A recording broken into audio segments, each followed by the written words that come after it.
Britain, France and Germany lobbied furiously to try and stop President Trump ditching the disastrous Iran nuclear deal, and now they're trying to keep it alive.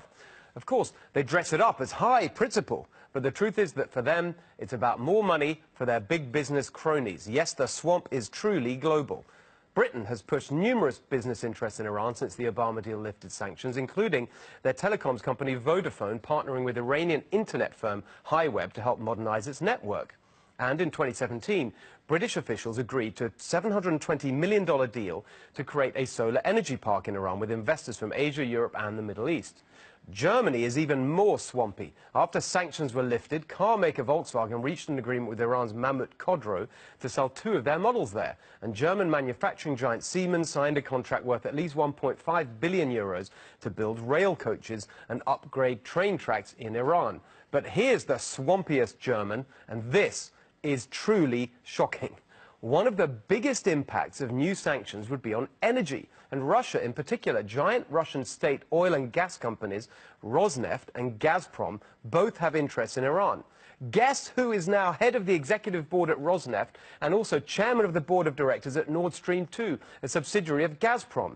Gerhard Schroeder, Angela Merkel's predecessor as Chancellor of Germany. The former German leader is on the board of Russia's biggest energy companies. Since Russia's got practically no economy apart from energy, that's basically like being on the board of Russia.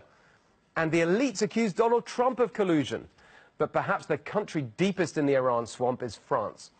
In December 2016, French airplane manufacturer Airbus signed a deal with Iran Air to sell it 100 planes for around $19 billion. Another French aircraft maker, ATR, struck a $536 million deal with Iran Air for 20 planes. French oil giant Total SA signed a 20-year, $5 billion contract with Iran and a Chinese oil company to develop an Iranian natural gas field. And French car maker Peugeot got a deal to open an Iranian plant producing 200,000 vehicles a year. It turns out that 1/5 of Peugeot's entire global market is in Iran. And you'll also be interested to discover that the former Rothschild banker who once worked on a bailout of Peugeot is none other than Emmanuel Macron, now president of France. I think we'd all take these globalist elite politicians a bit more seriously when they condemn Donald Trump for pulling out of the nuclear deal if they themselves weren't up to their necks in their own swamp deals with Iran.